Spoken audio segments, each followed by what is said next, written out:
Assalamualaikum warahmatullahi wabarakatuh. Apa kabar sahabat-sahabat channelku? Semoga baik-baik saja ya. Pada kesempatan episode ini ya, atau pada sesi ini akan saya sampaikan mengenal jenis-jenis pisau, mengenal bahan-bahan untuk pisau, dan mengenal kegunaan pisau. Baik sahabatku, di depan saya ini sudah ada 3 contoh pisau ya. Mari kita jelajahi bersama-sama ya. Kenapa tidak saya berikan contoh banyak pisau? Supaya sahabat channel tidak dipusingkan dengan menghafal ya. Tapi cukup bisa menikmati pemahaman ya, ternyata pisau itu ada berbagai macam ya, dari kegunaannya, dari bahannya dan sebagainya. Baik sahabat-sahabatku, yang pertama adalah saya jelaskan dulu bahan apa sih yang digunakan untuk pisau ini ya. Dari 2 jenis pisau yang ini ya, ini bahannya adalah secara umum itu dinamakan stainless steel ya. Stainless steel ini ya. Yang warnanya putih mengkilat, ini adalah secara umum kita namakan stainless steel ya, atau baja stainless. Nah, pertanyaannya, baja stainless itu terbuat dari apa saja atau campurannya itu apa saja? Ini yang sering menjadi pertanyaan kita. Pertanyaan yang lain juga ada muncul. Sama-sama stainless, apakah mutunya sama atau tidak? Baik ya, itu pertanyaan yang sering kita jumpai. Itu pertanyaan yang sering mengganjal di hati kita ya. Oke ya. Pisau yang terbuat dari stainless ya, itu memang benar ya, ada berbagai macam jenis stainless ya. Tetapi secara umum bahan-bahan ya, terutama pisau yang berjuluk stainless steel, itu kandungan utamanya adalah unsur besi ya, ferrum ya. Ini mencapai 70% ya, lebih kurangnya gitu ya. Sedangkan bahan campuran yang lain itu berupa logam kromium ya, Cr, kemudian logam nikel dan logam molybdenum. Itulah 4 unsur logam yang menyusun pada stainless ya. Dan jangan lupa di dalam campuran baja stainless juga ada unsur karbon ya. Walaupun jumlahnya itu sangat kecil ya, tapi ada unsur karbon. Jadi kesimpulannya bahwa di dalam pisau stainless ini itu minimal ada 5 komponen zat ya, yaitu besi, kemudian krom, kemudian nikel, kemudian molybdenum, dan yang terakhir adalah karbon. Itu ya. Nah, karena logam stainless ini kandungan besinya itu tinggi, maka logam stainless itu tertarik oleh magnet ya, atau masih terimbas oleh medan magnet atau bersifat diamagnetik ya, kalau bahasa fisika ya. Kenapa? Karena kandungan besinya itu lebih besar ya. Itu. Terus berikutnya adalah apakah sama antara mutu stainless ya, sama-sama berjuluk stainless steel ya, apakah sama mutunya atau ketajamannya? Maka jawabnya itu berbeda ya. Berbedanya di mana? Yaitu tergantung dari komposisi campuran antara 5 bahan tadi itu ya. Tadi saya katakan bahwa unsur besinya itu yang paling banyak sekitar 70%, nanti baru yang lain itu adalah sisanya ya. Nah, nanti yang menjadikan berbeda itu adalah dari jenis campuran tadi ya. Kromiumnya di berapa persen, kemudian nikelnya berapa persen, molybdenumnya berapa persen, dan yang terakhir berapa persen untuk karbonnya. Secara umum ya, bahwa bahan-bahan pisau yang dari stainless itu mempunyai beberapa kelebihan ya. Yang pertama tentunya apa? Ini sangat tajam ya, sangat tajam ya, keras, kuat ya. Dan yang paling penting itu tidak mudah berkarat ya. Jadi percampuran antara besi, kalau besi sendiri keadaan murni ya, itu adalah zat yang mudah berkarat.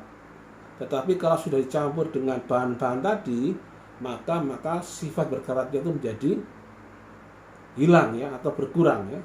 Karena apa? Karena campuran tadi itu mencegah oksidasi ya, atau perkaratan, yaitu reaksi antara apa? Oksigen dengan bantuan air membentuk karat besi. Nah, dengan berbentuk stainless, maka perkaratan menjadi berkurang. Terus berikutnya adalah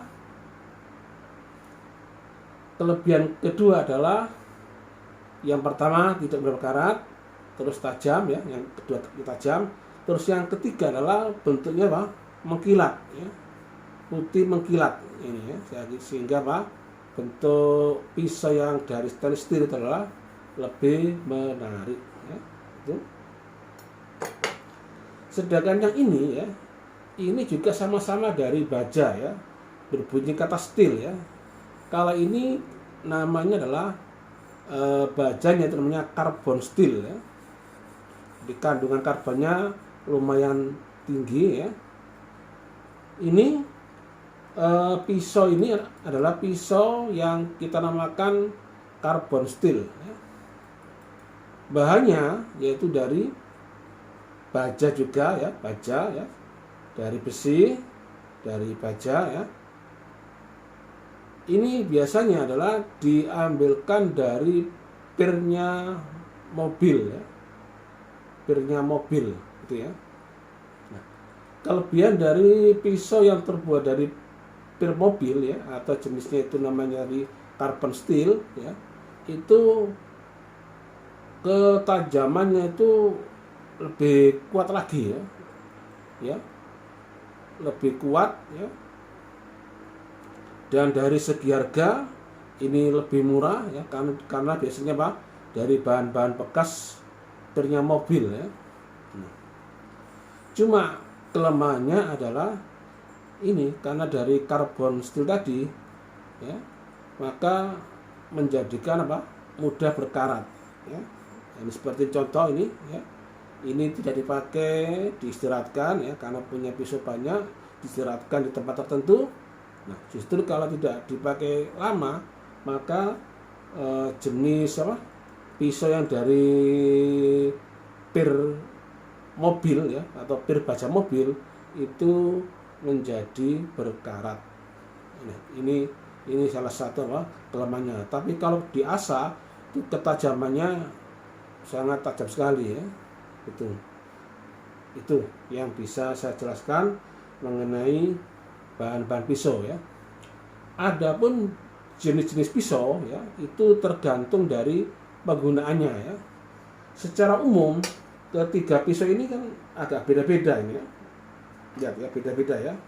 Ini ukurannya kecil ya. Kemudian yang tengah ini baik sisi yang tumpul maupun apa? Yang tajam itu meruncing seperti ini ya. Kalau yang dipakai di kita ya, di Indonesia itu adalah jenis yang ini ya, yang dari karbon steel ini ya. Jadi bagian tidak tumpulnya itu meruncing ke bawah, mengikuti apa? Mengikuti bagian tajam ini, mengikuti bagian tajam ya. Ini orang bilang pisau dapur ya, pisau dapur ya. Secara umum ya pisau itu pisau dapur ya, digunakan di dapur. Ini juga pisau dapur, ini juga pisau dapur, ini juga pisau dapur ya. Tetapi dari penggunaannya itu dikenal berbagai macam istilah pisau ya. Ada namanya pocket knife ya, pocket knife ya. Itu kalau diterjemahkan apa? Pisau koki. Ini pisau koki ya. Ini pisau koki. Apakah ini bisa?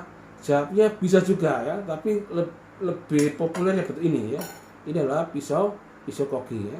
Kalau ini bisa juga dipakai koki, tapi ini lebih tepat untuk mengiris bahan-bahan yang tidak terlalu keras ya. Misalnya mengiris roti atau apa ini ya. Ada lagi pisau yang dipakai khusus untuk memotong roti ya. Namanya bread knife ya. Seperti ini bisa ini ya. Kalau motong roti pakai pisau dapur seperti ini ya kurang elok ya, kurang etis ya. Ya posisinya besar, terus apalagi kalau masih karakter seperti ini ya, maka pakai yang ini ya.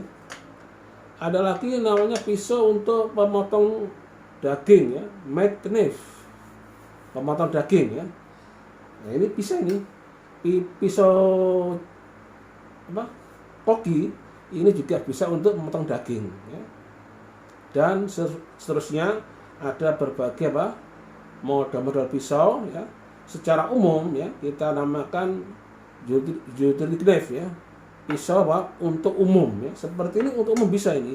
Katakanlah untuk memotong daging bisa ya. Memotong roti bisa ya. Jadi tapi memang ada pembagian secara khusus macam-macam pisau tergantung dari kegunaannya. Barangkali itu sahabat channelku ya yang bisa saya terangkan ya. Jadi intinya tadi di episode kali ini saya menerangkan dua ya. Yang pertama tadi bahan pisau, terus yang kedua adalah macam-macam pisau dari segi kegunaannya. Mudah-mudahan sedikit ilmu ini bermanfaat bagi kita ya, khususnya untuk para pelajar jurusan AP ya.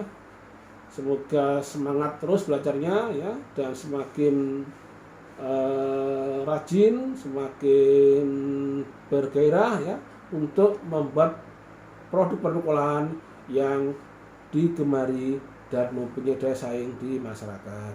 Sekian dari kami ya. Silakan kunjungi ya di channel kami ya di YouTube ya, yaitu Aba Family Channel. Terima kasih atas perhatiannya ya, dan selalu kunjungi di channel kami ya, agar kami bersemangat untuk membuat tayangan-tayangan, postingan-postingan yang bermanfaat bagi kita semua. Saya akhiri, Assalamualaikum warahmatullahi wabarakatuh.